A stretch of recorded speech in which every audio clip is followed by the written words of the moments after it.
Well, good morning, everyone.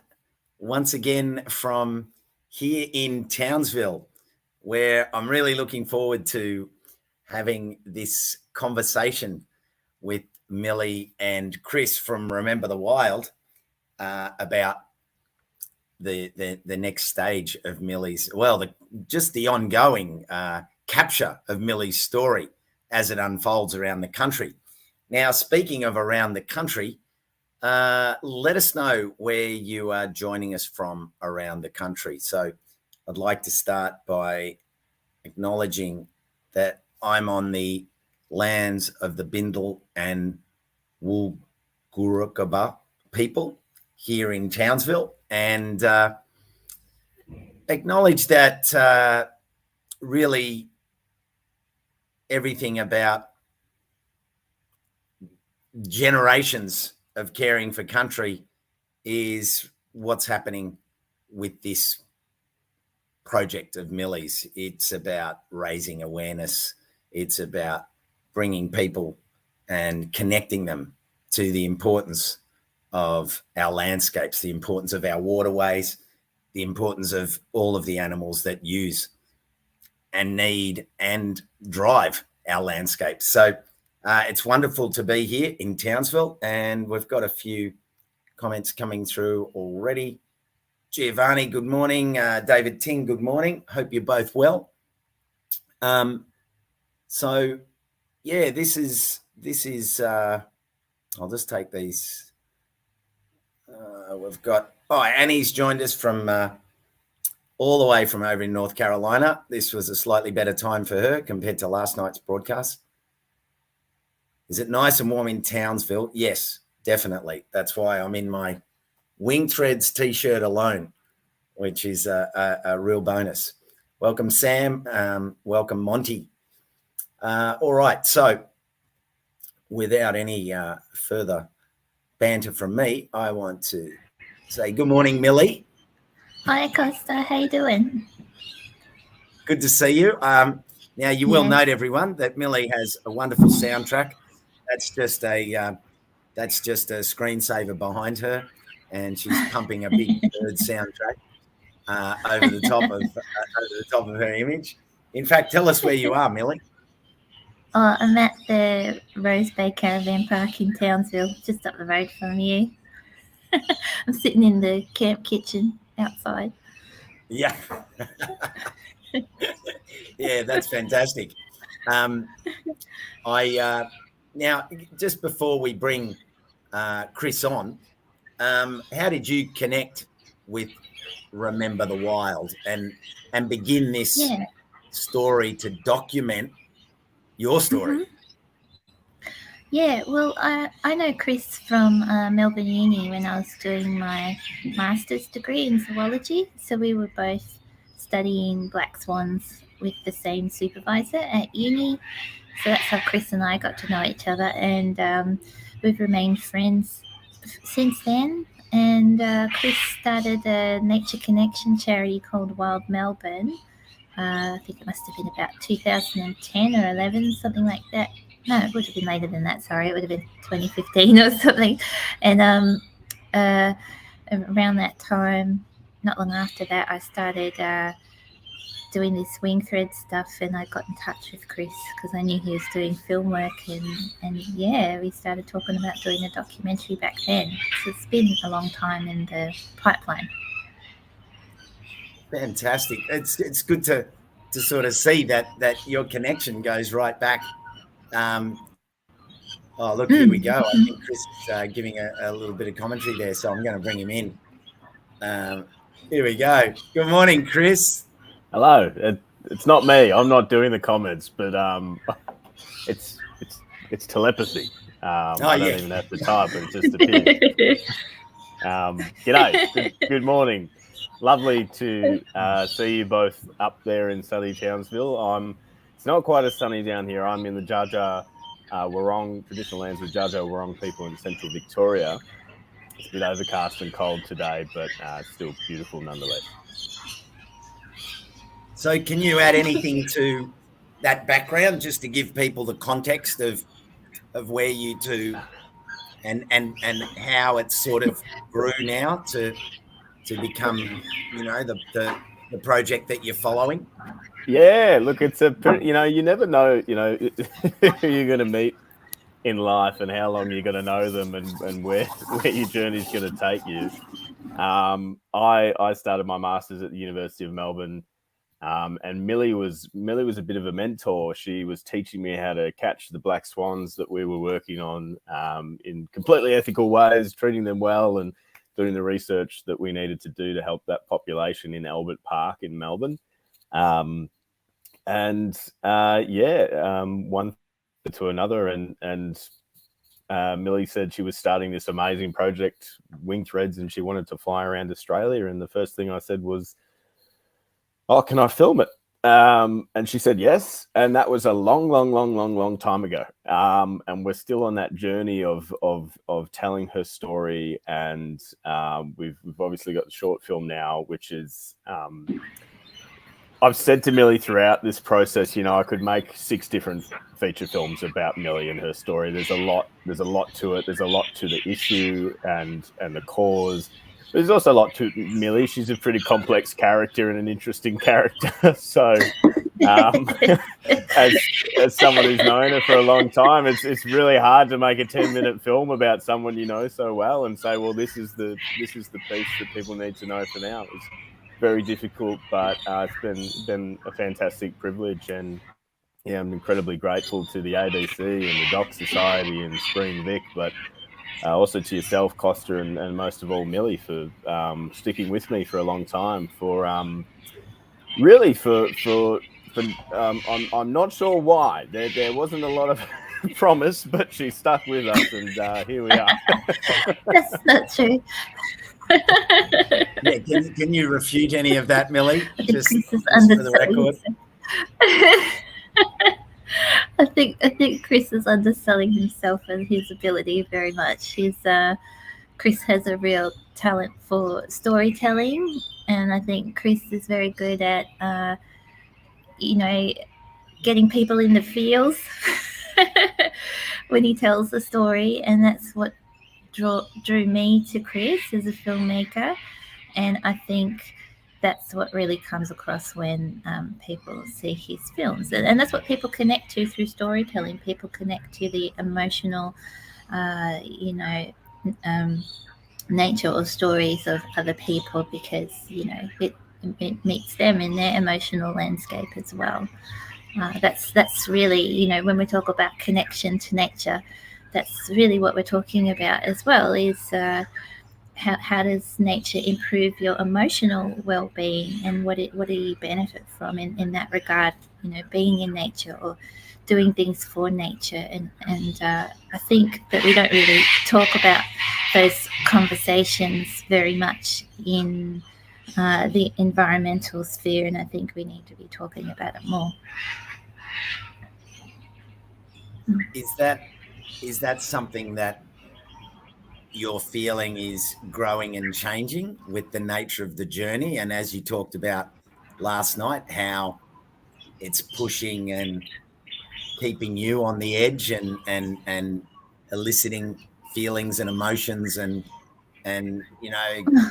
disturbance, let's say. Oh, definitely. You mean my own personal journey, like through this adventure?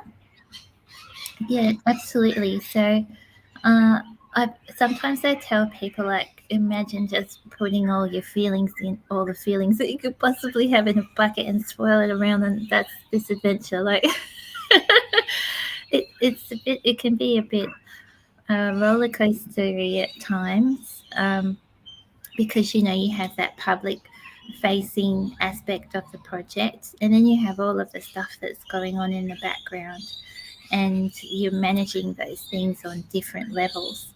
So there's all sorts of stuff that happens, and then you're also managing the logistics of the flight as well, and organising accommodation and volunteers and all the rest of it. And you're getting out there and you're talking to people. So it's really about managing your energy levels, and of course that's your emotional mental health is a big part of managing those energy levels. So yeah, I do get I've had to learn how to manage my time so that I can balance out, how much energy am I giving to other people? When do I need to stop and go and have a break? What does recharging actually look like for me? And all of that kind of stuff. So yeah, you're learning that sort of thing all the time. Oh, hi Neil. Good to see you. Yeah. That's Neil's bringing it back to 2015 at Avalon. Yeah. Thanks, Neil. That's lovely to hear from you. Neil so I suppose, is yeah. What's Neil's story?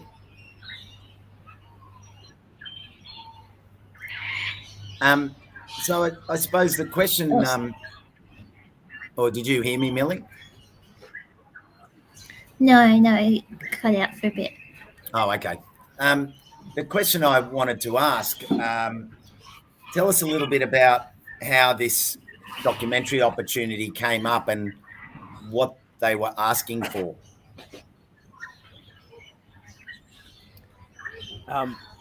Well, a good friend of yours, Costa, and a good friend of Milly's, and I'd like to say a good friend of mine as well now, Margie Brown, is really the catalyst for our involvement in this project. She sent me the application. I wouldn't have known about it otherwise.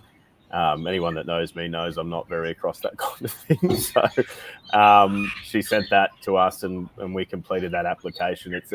It's an amazing program. It's the first time that they've done it. It was a partnership between the ABC, of course, the Doc Society, and various state and territory-based funding bodies like Vic Screen here in Victoria, who were selecting two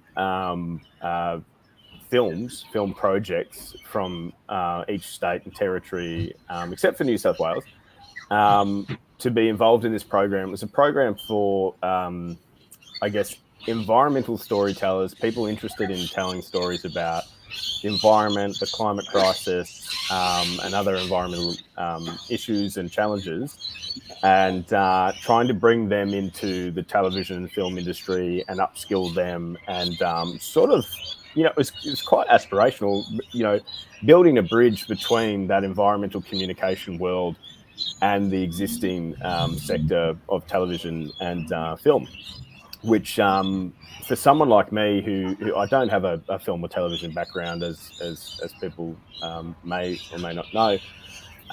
As I said, my background's in zoology. That's where Milly and I met. For someone like me, that was just, an absolute gift to be able to do that. Our mission at Remember the Wild and my interests personally, much like yourselves, is to try and connect people with the natural world and tell stories that matter, and do that for both environmental health, but also for people's health and well-being, and perhaps spiritual well-being. And to be given that opportunity was, it really was a gift, and it's been an absolute privilege and incredibly eye-opening. So Margie, our friend Margie, was really the catalyst. If she hadn't have sent that to us, I wouldn't have known about it. So coming off that, when you found out it's a short documentary with 10 other documentaries, how do you begin to compile and build Milly's story into, a short 10-minute impact doco? Like, well, tell people how long, like, when did you first start to collect information, and how long has this been going? Give people an idea of how much info you've collected over the journey thus far.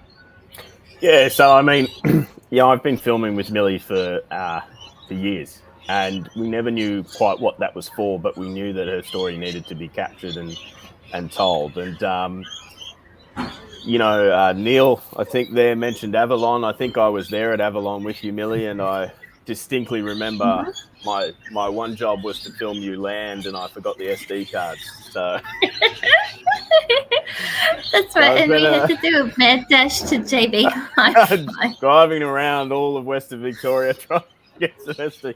So I've there's been some wins and there's been some misses in that process, but I've got to see some amazing stuff by virtue of filming Milly and beaches, some amazing places in Australia. But we filmed with you, Costa, over there in Perth at York, really, in WA when Milly took off on her journey around Australia. And at that time, we weren't part of this program. We were capturing that because we wanted to do something.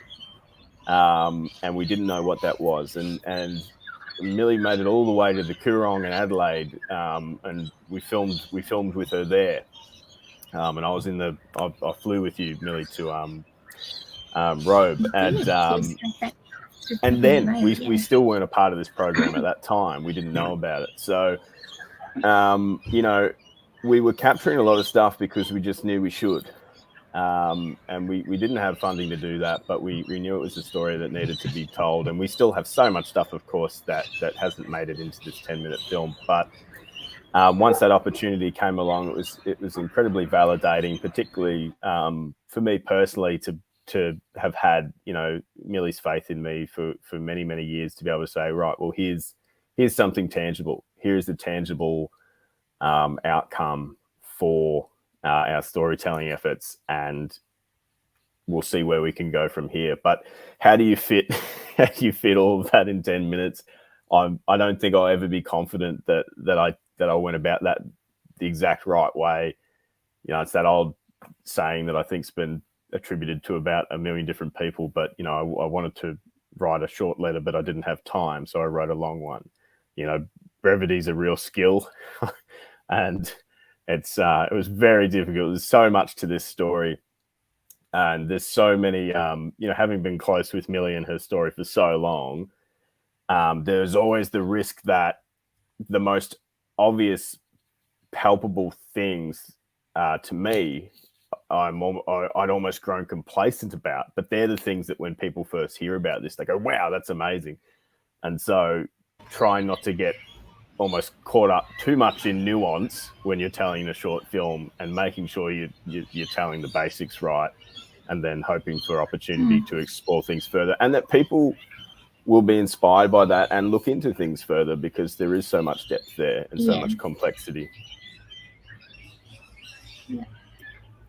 Yeah, what are your thoughts? That's really how we structured. Oh, yeah. Well, that's how we really structured the film. Was we created it as being like a stepping off point, because that's what we want it to be. It's an open-ended film, because Chris and I are both really passionate about environmental messaging and how it's done. And like I was saying last night, so often we hear the doom and gloom side of the story, and we don't actually see the solutions that people are working on to create change. And it's so important to bring balance to that narrative. It's not about sticking your head in the sand and just focusing on the positive. I mean, you need to talk about the problem and understand the cause, but then you also need to show what people are doing to create solutions. Otherwise, we don't know what change looks like, and it's very difficult to motivate and empower people to be a part of that change if they don't even know what it is or how it works. So you've got to show people those examples, and you've got to have a vision of, where do we want to take people and have that conversation. So we really want this documentary to be a stepping stone towards either a feature-length film or a short series of documentary films. A series of short documentary films. That's what I meant. Yeah. Yeah. Well, I mean, and that's kind of like, you couldn't think of a better stepping stone to have this short documentary to really bring the essence of it together. 10 minutes. There's the story. There's the hook. Now let's flesh it out at a later point. And as you say, the opportunity to turn it into educational material, particularly for schools. Tell people a little bit about what you've experienced. So in that first leg, was I correct that you've visited between Perth and Newcastle was it 66 schools? Yeah, that's right. 66 schools in that first half of the trip. I've now visited, I think it's 87 schools on my trip so far. I've reached about 5,500 students to talk about migratory shorebirds and their wetlands. And part of that presentation that I do with the kids, I talk about the adventure. The adventure is really a hook to get them in, and the kids love the microlight, and they have 100 questions about the microlight. And then I talk about the birds that inspired it and the wetlands. And then I show them how to draw two birds. And the thing I hear most back from the teachers is that after that presentation, the kids actually want to go out to these wetlands and see these birds in real life. So that's a really big deal, being able to connect people with their local wetlands in that way. Yeah, well, I mean, that's a massive number of schools, Milly. Like, you must be up in terms of, like, it was some 4,500 students on the bottom leg, and now, you'd be well over 5,500 students that are taking this message. Yep. And and then when they get to see the documentary, and you're really building layer upon layer here.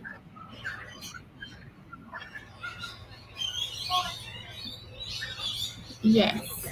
Oh, sorry, you froze there for a bit, Costa.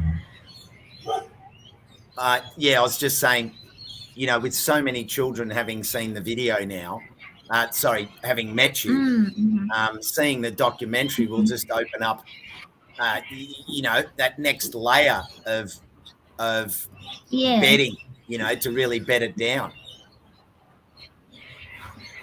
Yeah, I hope so. That's that's the idea, and also I think the film provides the opportunity to talk about, broader topics about, to do with connection with nature and things like that as well.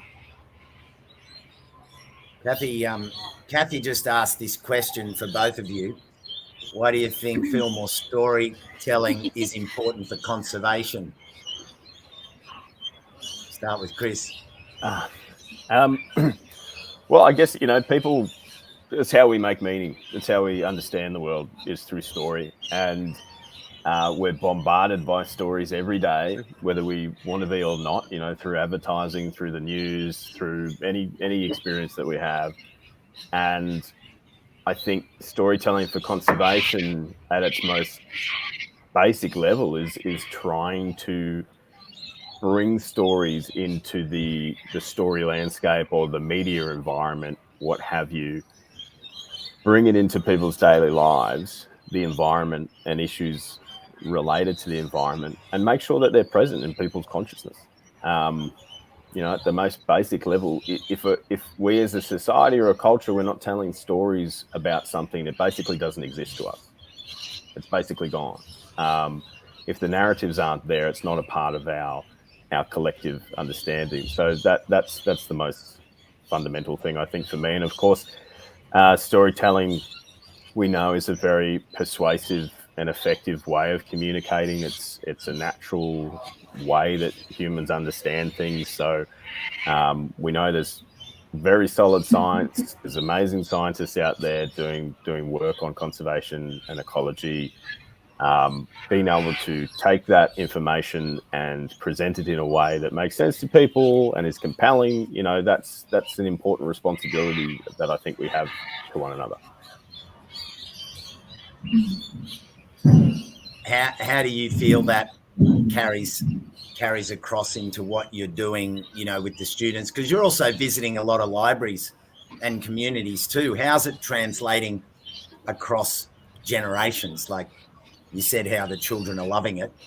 The Microlight is such an eye-catching bit of technology, and they just think, wow, you're flying that thing. But how has the storytelling been accepted and welcomed by community and all generations?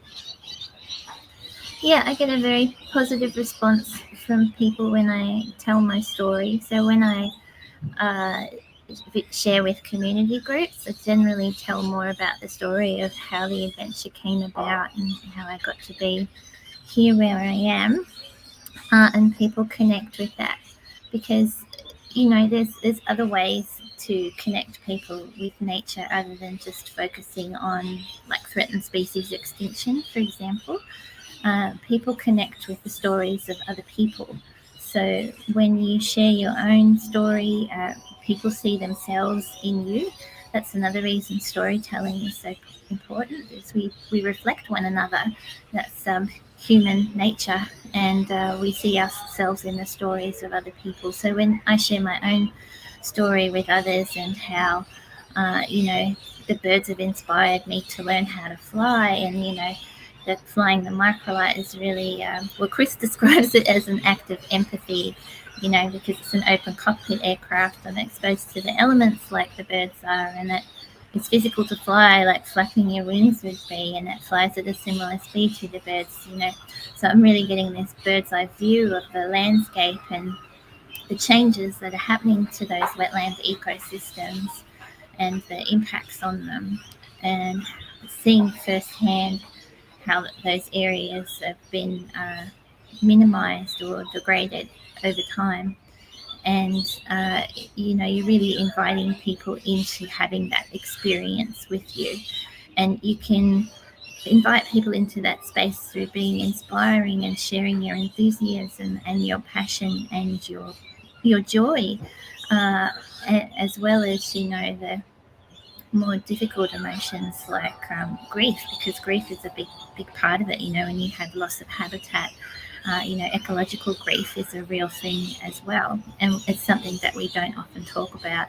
And I think oftentimes with environmental activism, we often see that people are very angry, but no one really acknowledges that anger is a stage of grief. People are really wanting to avoid the experience of sadness and grief if, there's a loss of a species through extinction or the destruction of a habitat. So, they're things that you can explore all of those things through storytelling. And as I was talking about before, it comes back to,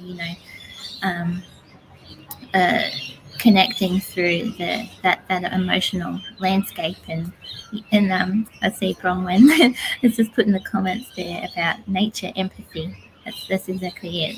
And I think film is the perfect medium to be able to do all of those things.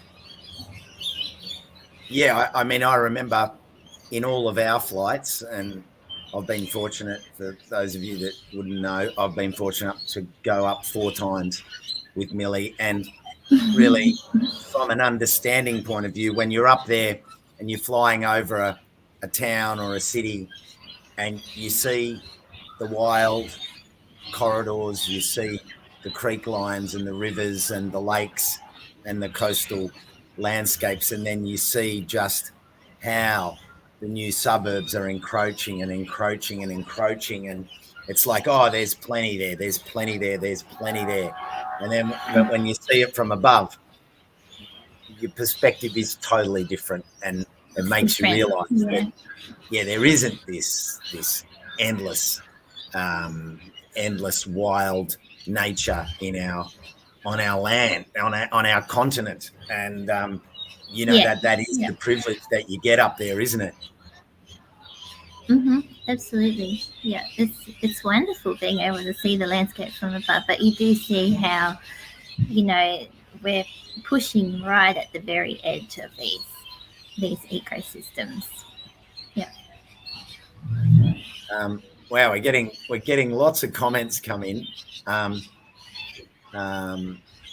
Neil is, I feel storytelling invites people to stop and walk alongside, reserving judgment, expectation, or bias. This opens the mind and the heart, as you were saying, Milly, to the messages we want to share. It's worked on every culture in humanity. Yeah, I think it's part of our humanness. It's how we invite other people into our world and get to be a part of other people's worlds. It's through stories. So Kathy shared that she She went up with you over Lake Alexandra. That's right. Yeah. Sorry, Chris, that comment was a big one. I've blocked you out.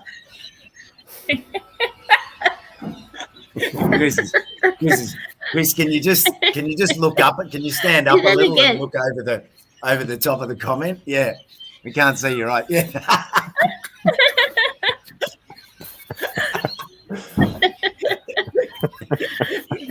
Sorry, mate. I have to bring you back. Thank you, Kathy. That's hilarious. I saw a comment here from Giovanni about his brother, and this is it. He said, my brother Dan designed the last big build wetlands at Edwards Lake in Darebin. Have you been there? Wow. You know, this is that wonderful thing that everyone's actions, you know, whether it's in Darebin or whether it's in, you know, here in this, you know, Rose Bay in Townsville, or whether it's up in Cairns or the Atherton, like, and that's the thing. Even your tidal threads, all of these threads are connected. All of the waterways are connected. All of the landscapes are connected. That's the biggest theme behind it, isn't it? Yeah, well, that's why I love the story of shorebird migration, because that's what the birds teach us.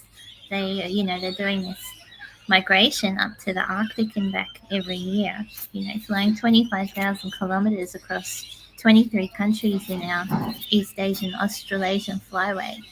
And those wetlands they rely on to stop and rest and have something to eat on the way, they're like a big chain with links in it.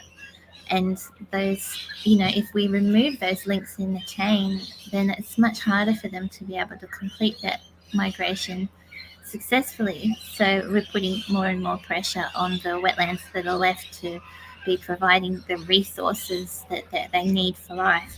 So it really highlights how taking care of our own links in the chain here at home with our local wetlands can have an impact on an international scale. And it's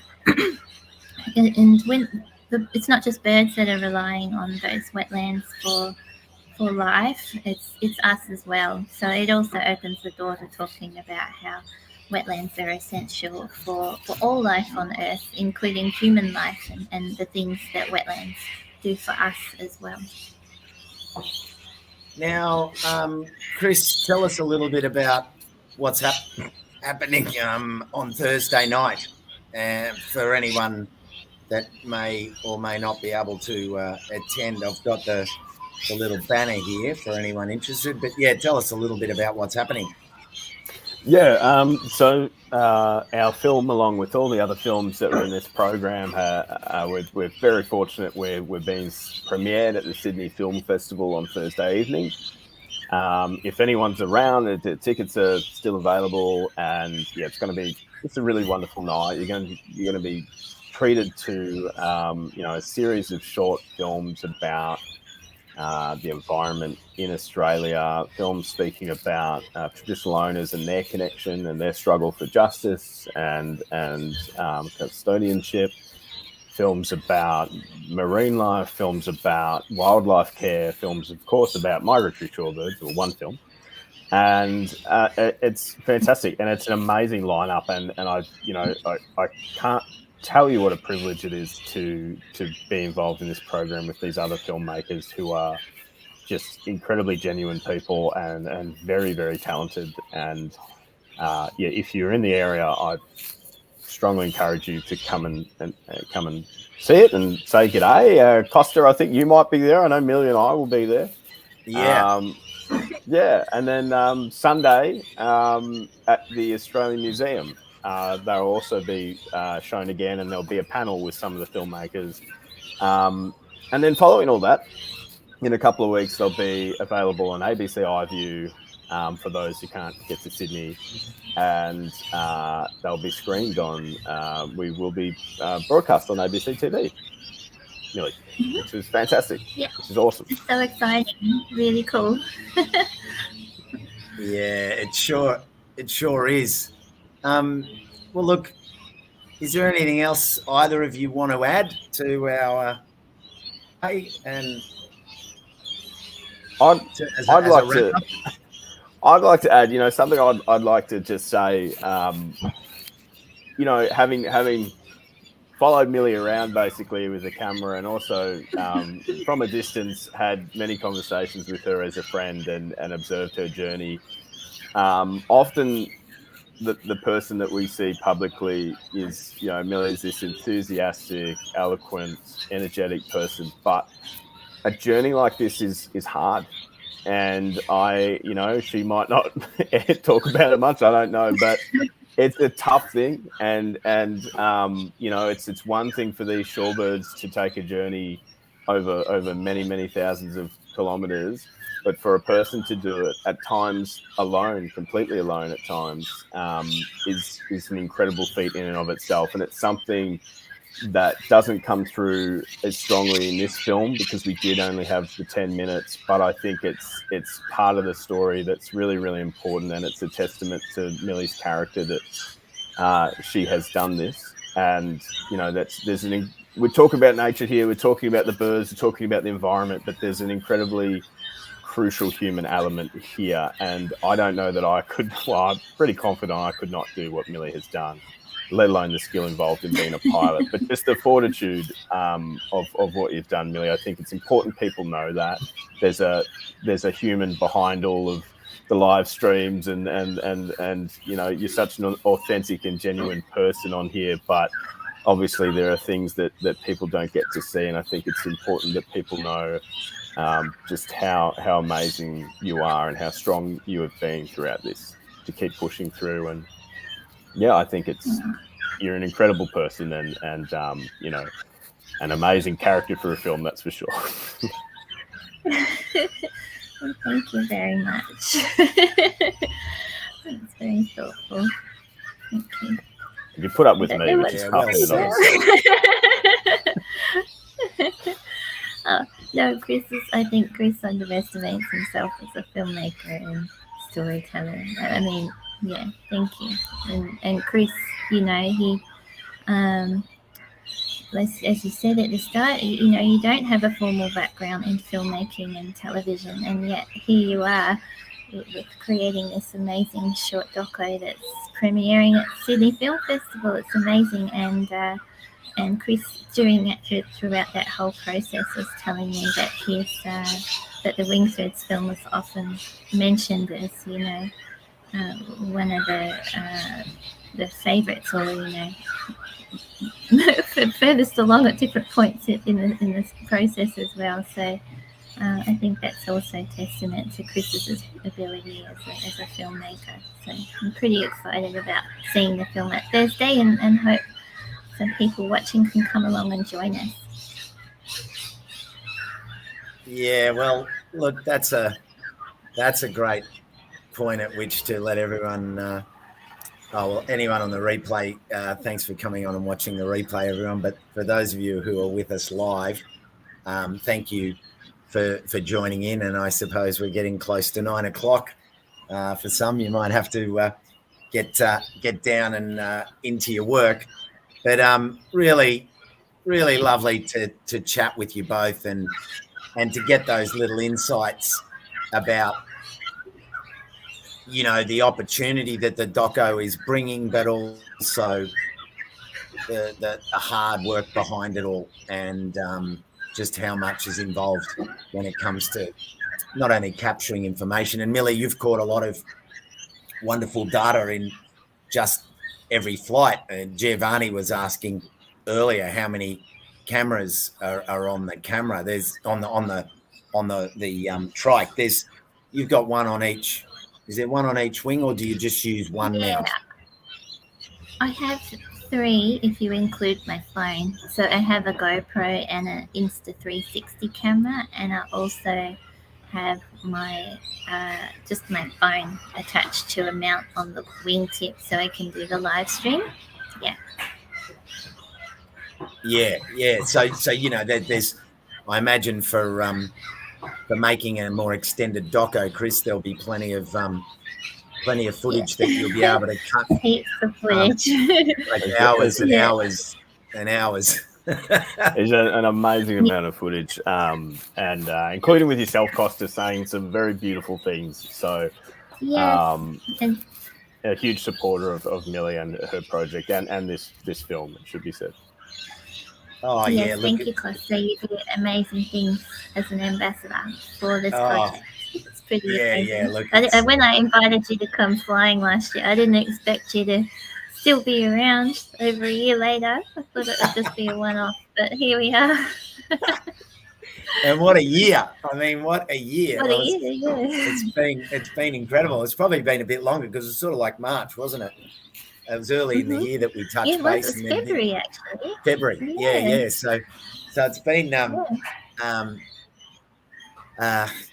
it's been incredible, and you know, to literally be turning on the screen every week and seeing where you're up to and watching what's going on. It's a real joy, and yeah, I can't wait to be in Sydney on Thursday and see the first stage of this package of information. So yeah, well, look, thank you everyone for joining in. There's still comments coming through. I know Milly and Chris will run through the comments.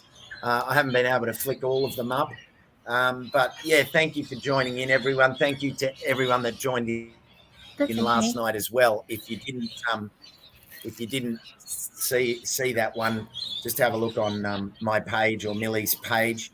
It was a fantastic conversation and catch up, because I haven't seen Milly since she was down in Sydney just before she took off back in March. So yeah, it's been a good 9 weeks of just following in the screen.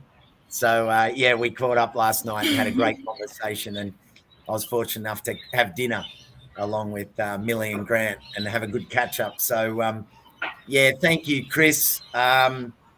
All the links are there, everyone, in the comments for the tickets if you happen to be in Sydney, and then the date there of the 17th of June that the doco will be available on iView, and then the 24th if you just want to watch it on TV, on free to air.